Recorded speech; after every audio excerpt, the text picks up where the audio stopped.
वैश्विक महामारी, प्राकृतिक आपदाएं, युद्ध, लाखों की तादाद में पशु पक्षियों और पेड़ पौधों की विलुप्ति, ज्वालामुखी का विस्फोट, बड़ी मात्रा में धर्मवाद, जातिवाद, लिंगवाद का संघर्ष, ये सब समस्याएं तो एक छोटी मात्रा में हमारी सभ्यता के ऊपर पिछले कुछ सालों से बीती चली आ रही हैं और शायद हमें कहीं ना कहीं कुछ ठीक नहीं लग रहा और मानो ऐसा लग रहा है कि अब इस ग्रह को छोड़ने का वक्त आ चुका है। जैसा कि हम सब जानते हैं कि एलोन मस्क ने धरतीवासियों से ये वादा किया है कि आने वाले 30 सालों में हम इंसान मंगल ग्रह पे अपनी बस्ती बसाने में कामयाब होंगे। लेकिन मेरी सलाह माने तो मैं आप लोगों को इससे भी बेहतर एक ऑप्शन दे सकता हूँ और वो है टाइटन ग्रह। पहाड़, पर्वत, मीथेन का सागर, स्काई डाइविंग, हर तरफ मनमोहक नज़ारे, ये सब कुछ टाइटन पे हमें मिल सकते हैं। टाइटन पे रहने के आइडिया को तब हवा मिली जब ये खबरें आने लगी कि टाइटन पे जीवन होने के लक्षण वैज्ञानिकों को मिले हैं। रिसर्च के दौरान वैज्ञानिकों ने टाइटन पे एक्रिलोनाइट्राइल नामक एक केमिकल ढूंढ निकाला है जो कि जटिल ऑर्गेनिक पदार्थ है जो कि धरती पे मौजूद जीवों के सेल मेम्ब्रेन के गठन में मुख्य भूमिका निभाती है। शनि के इस चांद पे बस्ती बसाने के दो तरह के परिणाम निकल कर आ सकते हैं। पहला तो ये कि हमारा जीवन काफी खुशहाल और लंबा होगा या फिर हम पल भर में ही मारे जा सकते हैं। दोस्तों, शायद आपके मन में ये सवाल तो जरूर आ रहा होगा कि आखिर टाइटन ही क्यों? टाइटन ही एकमात्र ऐसा ग्रह है हमारे पूरे सौरमंडल में जहां हम इंसानों के रहने लायक जगह काफी ज्यादा है। जैसा कि हम सब जानते हैं कि टाइटन शनि का सबसे बड़ा और हमारे सौरमंडल का दूसरा सबसे बड़ा चांद है। इसका आकार हमारी धरती का आधा है। इन सब के अलावा और भी बहुत से सवाल हमारे मन में आ रहे होंगे कि टाइटन पे पहुंचने में हमें कितना वक्त लगेगा या फिर टाइटन पे पहले कितने लोगों को ले जाया जाएगा और इस यात्रा के टिकट का प्राइस कितना होगा। धरती और टाइटन की सबसे नजदीकी दूरी 1200 मिलियन किलोमीटर के आसपास है। इस दूरी को अगर आसानी से समझने की कोशिश करें तो अगर हम धरती के भूमध्य रेखा के बराबर 33,000 बार चक्कर लगाएंगे तो इस दूरी के बराबर होगा। और अगर इस यात्रा के समय की बात करें तो धरती से टाइटन पे पहुंचने में हमें लगभग 7 सालों का लंबा वक्त लगेगा, जो कि काफी लंबा है। टाइटन पे बस्ती बसाने के बारे में सोचने के पीछे का सबसे बड़ा रीजन है टाइटन पे हाइड्रोकार्बन्स की उपस्थिति, जिस कारण टाइटन पे धरती के ज्यादातर इक्विपमेंट्स आसानी से काम करेंगे।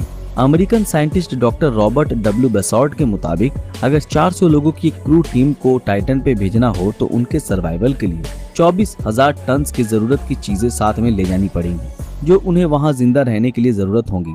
इनमें तरह तरह के आधुनिक इक्विपमेंट्स होगी, कंस्ट्रक्शन मटेरियल्स होंगे और साथ में होंगे खाने पीने की चीजें। और इस एडवेंचर से भरे सफर में 16.21 बिलियन यूएस डॉलर का खर्च आएगा। टाइटन ही एकमात्र ऐसा कॉस्मिक बॉडी है हमारे पूरे सौरमंडल में जहां इसके सतह पे तरल पदार्थ की मौजूदगी का प्रमाण मिला है। टाइटन की सतह के काफी गहराई में पानी जमे हुए बर्फ के रूप में मौजूद है। टाइटन के सतह का तापमान -180 डिग्री सेल्सियस के आसपास रिकॉर्ड किया गया है। इसकी तुलना अगर हम धरती के सबसे कम तापमान से करें तो धरती पर रिकॉर्ड किया गया अब तक का सबसे लोएस्ट टेम्परेचर था -84 डिग्री सेल्सियस, जो कि अंटार्कटिका में रिकॉर्ड किया गया था।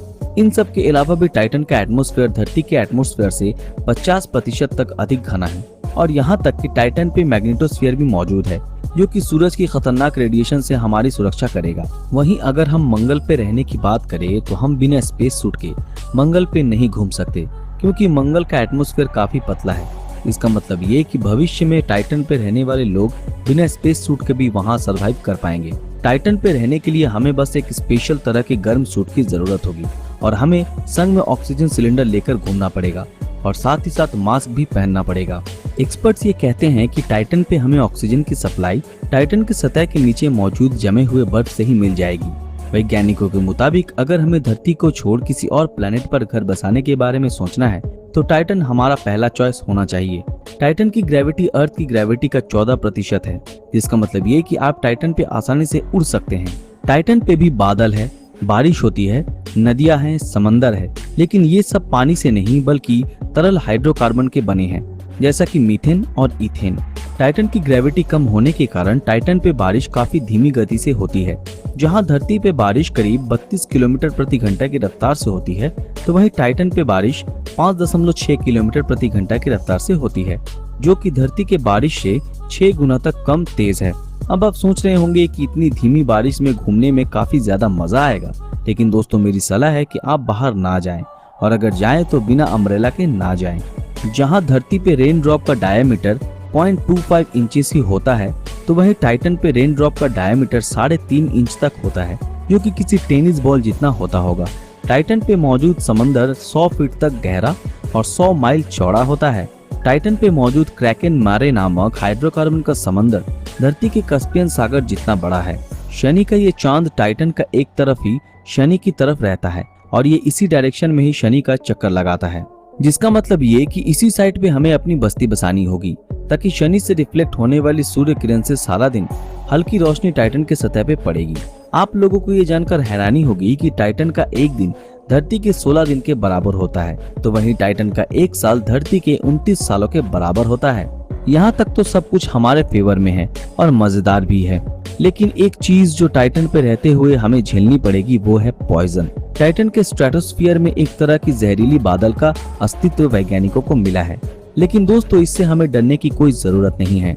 टाइटन पे मौजूद मीथेन हमारे लिए उतना भी जहरीला नहीं है, लेकिन यही मीथेन जब हाई कॉन्सेंट्रेशन में होता है तो वो एमोनिया की तरह बर्ताव करता है और ये बादल हमारे ऊपर नशीला प्रभाव डालता है। जो भी है, पर टाइटन पे रहने के लिए हमें ज्यादा मुश्किलों का सामना नहीं करना पड़ेगा। वैज्ञानिक भी यही मानते हैं कि भविष्य में इंसान के रहने के लिए मार्स से बेहतर ऑप्शन है टाइटन। अब देखना ये है कि हम इंसान टाइटन को कैसे अपने नए घर के रूप में एक्सेप्ट करते हैं। दोस्तों, आप लोगों को क्या लगता है कि क्या सच में आने वाले भविष्य में हम इंसान टाइटन पे अपनी बस्ती बसाने में कामयाब होंगे या नहीं? अपनी राय नीचे कमेंट में जरूर बताएं।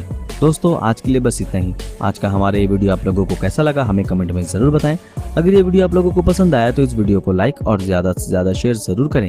अगर आप हमारे इस चैनल पर नए हैं तो हमारे चैनल को सब्सक्राइब करके बेल आइकन ऑन कर दें।